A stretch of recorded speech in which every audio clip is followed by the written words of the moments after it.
व्हिडिओला सुरू करण्याच्या आधी एक महत्त्वाची सूचना, जळगाव जिल्हा मध्यवर्ती बँक आणि परभणी जिल्हा मध्यवर्ती बँकेची जी परीक्षा आहेत विद्यार्थी मित्रांनो, ती परीक्षा येणारी जे की महानगरपालिकेची जी की निवडणूक आहेत, त्या महानगरपालिकेच्या निवडणुकीच्या नंतर ती परीक्षा आयोजित होणार आहेत। याची जी माहिती जी आहे ते प्रथम माहिती जळगाव जिल्हा मध्यवर्ती बँकेची जी काही वेबसाईट आहे त्यावर कॉन्टॅक्ट केला असता त्यांनी असं सांगितलं आहे की जळगाव जिल्हा मध्यवर्ती बँकेची जी परीक्षा आहे ती महानगरपालिकेची निवडणूक झाल्यानंतर घोषित होईल। म्हणजेच परीक्षा जी आहेत विद्यार्थी मित्रांनो, ती जळगाव जिल्ह्याची जी काही एक्झाम आहे सर्वप्रथम होणार आहेत, जे की जानेवारी महिन्याच्या शेवटच्या आठवड्यामध्ये किंवा फेब्रुवारी महिन्याच्या पहिल्या आठवड्यात होऊ शकते। आणि परभणी जिल्हा मध्यवर्ती बँकेची परीक्षासुद्धा विद्यार्थी मित्रांनो ही तेव्हाच होणार आहेत, म्हणजेच फेब्रुवारीच्या पहिल्या वीकमध्ये होण्याची शक्यता आहे।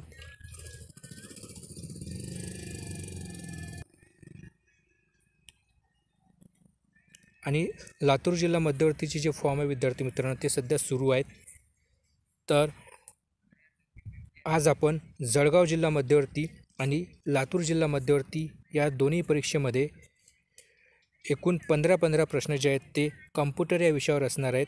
म्हणजेच कम्प्युटर आणि ICT हा विषय विद्यार्थी मित्रांनो तो जळगाव जिल्हा मध्यवर्ती आणि लातूर जिल्हा मध्यवर्ती बँकेमध्ये सिलेबसमध्ये स्पेशली मेन्शन केलेला आहे। या दोन्ही बँकेचे जे काही एक्झाम पॅटर्नबद्दलची जी काही माहिती आहे ते डिटेल माहिती मी चॅनलला अपलोड केलेली आहे, तर ते तुम्ही व्हिडिओमध्ये जाऊन बघू शकता। या दोन्ही व्हिडिओची जे काही लिंक आहेत मी या व्हिडिओच्या डिस्क्रिप्शन बॉक्समध्ये प्रोव्हाइड करून देईल डिटेल सिलेबसची। तर आज आपण एकूण 15 एक्झाम ओरिएंटेड प्रश्नाच्या विद्यार्थी मित्रांनो ते बघणार आहोत, ज्यामध्ये आजचा जो कम्प्युटरचा विषय असणार आहे तो कम्प्युटरची सुरुवात, शोध आणि कम्प्युटरचे विविध भाग या विषयावर आधारित एकूण 15 एक्झाममध्ये येणार अशा प्रकारचेच प्रश्न घेण्यात आलेले आहेत। तर चॅनल आपण व्हिडिओला सुरुवात करूयात। तर चला, तर पहिला प्रश्न आहे, CPU वेग कशात मोजला जातो?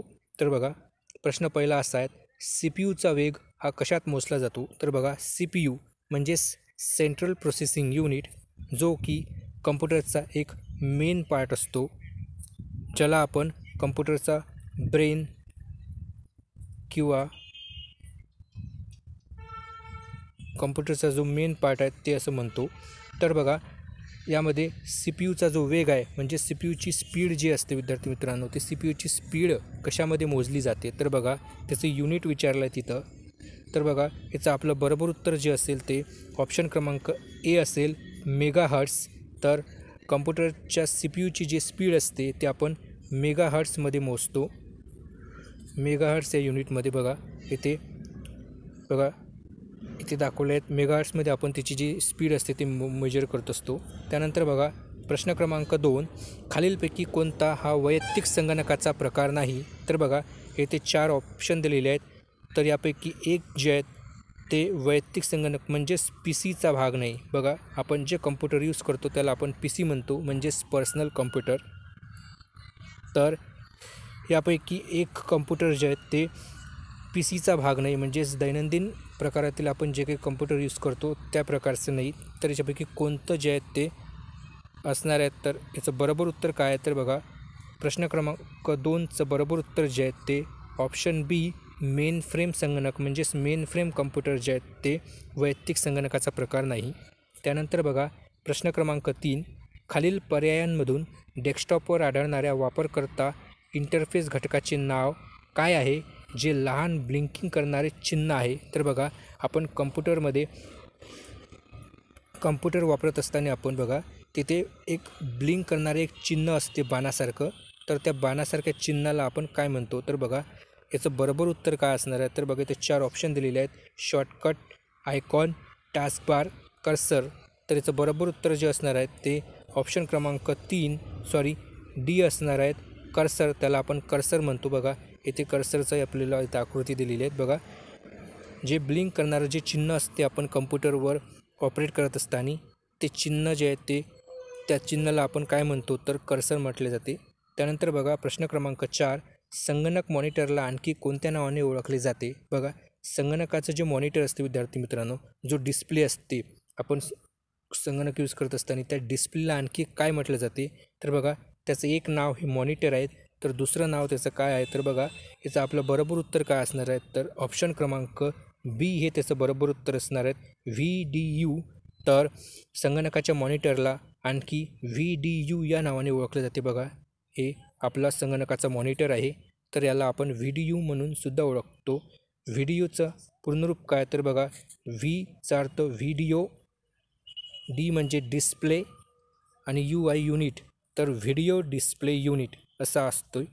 त्यानंतर बघा प्रश्न क्रमांक 5, खालीलपैकी कोणता हा संगणकाच्या हार्डवेअरचा भाग नाही तर बघा, त्यापैकी 3 जे आहेत ते संगणकाच्या हार्डवेअरचे भाग आहेत आणि एक त्यापैकी सॉफ्टवेअर आहे. तर तुम्हाला ओळखायचं आहे यापैकी कोणतं उत्तर बरोबर आहे तर बघा, याचं आपलं बरोबर उत्तर जे असणार आहे ते ऑप्शन क्रमांक डी असणार आहेत. मायक्रोसॉफ्ट ऑफिस हे एक कम्प्युटर सॉफ्टवेअर आहे, हार्डवेअर नाही. तर इतर 3 जे आहेत ते कम्प्युटरचे हार्डवेअर आहेत किंवा हार्डवेअरचे भाग आहेत. त्यानंतर बघा प्रश्न क्रमांक 6, संगणकाच्या CPUचे खालीलपैकी कोणते 2 घटक आहेत तर बघा, संगणकाचा जो काही आपण CPU असते, ह्या CPUचे विद्यार्थी मित्रांनो 3 पार्ट पडते मुख्य. एक जे की ALU असते, ज्याला आपण अर्थमॅटिक लॉजिकल युनिट असं म्हणू शकतो. त्याचं परीक्षेमध्ये ALU किंवा CPUचं पूर्णरूप काय आहेत त्याबद्दलसुद्धा परीक्षेत प्रश्न विचारले जातात. तर ALU म्हणजेच अर्थमॅटिक लॉजिकल युनिट, त्यानंतर CPU म्हणजेच सेंट्रल प्रोसेसिंग युनिट. त्यानंतर बघा CPUचा दुसरा महत्त्वाचा भाग जो आहे तो आहे कंट्रोल युनिट. त्यानंतर CPUचा तिसरा मुख्य भाग म्हणजे तो आहे मेमरी. बघा, CPUची मुख्य 3 भाग आहेत, एक आहेत ALU, दुसरा कंट्रोल युनिट, तिसरा मेमरी. तर त्यापैकी आपल्याला 2 भाग इथे विचारले आहेत, ते कोणते आहेत तर ऑप्शन क्रमांक बी हे आपलं बरोबर उत्तर असणार आहे, म्हणजेच नियंत्रण युनिट आणि ALU म्हणजेच कंट्रोल युनिट आणि ALU असणार आहेत. त्यानंतर बघा प्रश्न क्रमांक 7, खालीलपैकी कोणता संगणकाचा मेंदू आहे म्हणजेच संगणकाचा ब्रेन आहे तर बघा, याच्या आधी मी तुम्हाला पहिल्या प्रश्नामध्ये याचं उत्तर सांगितलेलं आहे, तर याचं उत्तर तुम्ही सांगण्याचा प्रयत्न करा. त्यानंतर आपण प्रश्न क्रमांक 8 बघू डायरेक्ट. तर बघा प्रश्न क्रमांक 8 आहेत, जागतिक हवामानाचा अंदाज कशाचा वापर करून केले जाते. बघा, जागतिक हवामानाचा अंदाज करण्यासाठी आपण कोणत्या प्रकारच्या संगणकाचा वापर करतो तर बघा, इथे 4 वेगवेगळ्या प्रकारचे संगणक दिलेले आहेत. यापैकी एका संगणकाचा वापर आपण जागतिक हवामानाचा अंदाज म्हणजेच पाऊस कधी पडणार किंवा आजचं वेदर कसं आहे, आजचं हवामान कसं आहे किंवा पुढील काही दिवसात हवामान कसं असणार आहे, ह्याचं जे आपण अंदाज घेतो जे आपल्याला मोबाईलवर कळते, तर याची माहिती गोळा करणे आणि याचा अंदाज घेण्यासाठी एका संगणकाचा वापर केला जातो. त्या संगणकाला काय म्हटलं जाते तर बघा, याचं बरोबर उत्तर काय असेल, ऑप्शन क्रमांक डी असेल, सुपर संगणक म्हणजे सुपर कम्प्युटर आहेत. तर जागतिक हवामानाचा अंदाज करण्यासाठी आपण सुपर संगणकाचा वापर करतो. तर भारताचा पहिला सुपर संगणक कोणता म्हणजे सुपर कम्प्युटर कोणतं, याबाबत तुम्ही मला डिस्क्रिप्शन बॉक्समध्ये उत्तर देण्याचा प्रयत्न करा.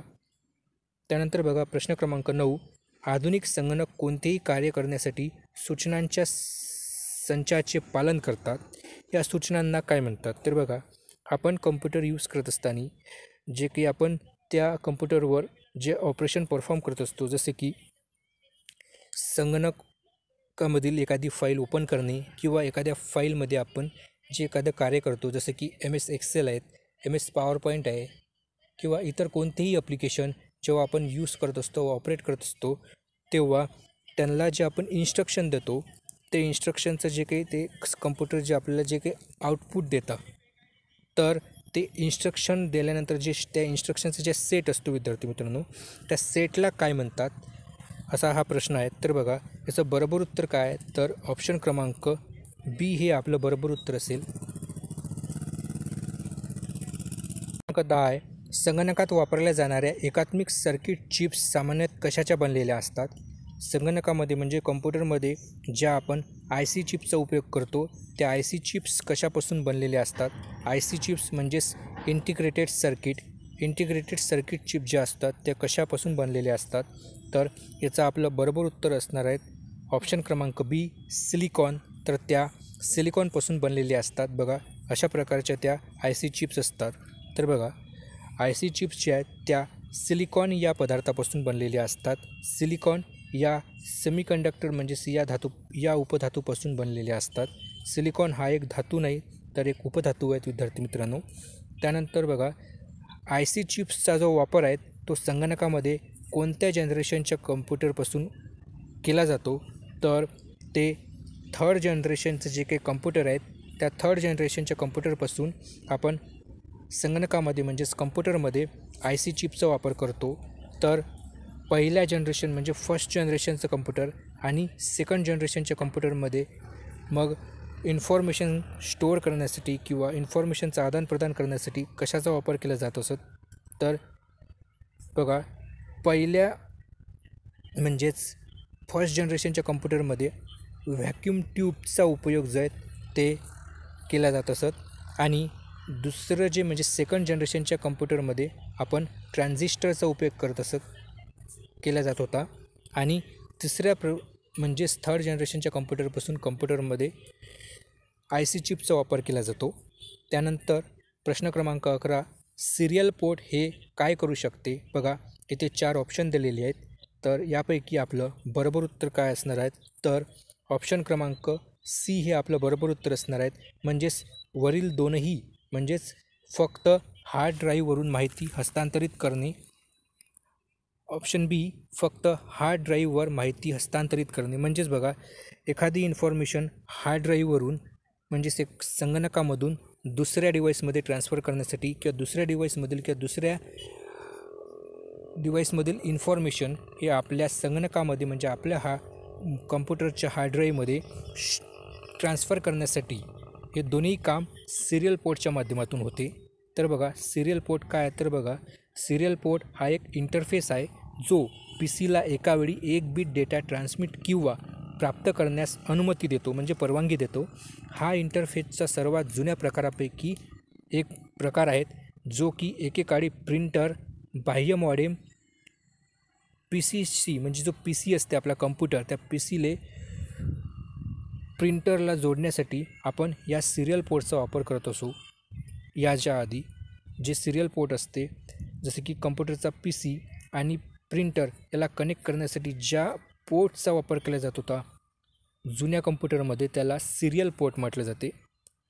तर त्यानंतर बघा प्रश्न क्रमांक 12 संगणकामध्ये MIPSचा अर्थ काय आहे. तर बघा याचं आपलं बरोबर उत्तर काय असणार आहे. तर ऑप्शन क्रमांक बी हे आपलं बरोबर उत्तर असणार आहे मिलियन इन्स्ट्रक्शन पर सेकंद. त्यानंतर प्रश्न क्रमांक 13 अंकगणितीय आणि तार्किक प्रक्रिया करणारे प्रोसेसर म्हणजेच अरिथमॅटिक आणि लॉजिकल प्रोसेस करणारं जे काही प्रोसेसर आहे त्या प्रोसेसरला काय म्हटलं जाते. तर बघा याचं आपलं बरोबर उत्तर असणार आहे ऑप्शन क्रमांक बी ALU अरिथमॅटिक लॉजिकल युनिट जे CPU एक पार्ट आहे एक भाग आहे. त्यानंतर प्रश्न क्रमांक 14 BIOS चे पूर्ण नाव काय आहे. याच्यामध्ये 4 वेगवेगळी इथे ऑप्शन दिलेली आहेत यापैकी एक उत्तर असणार आहेत.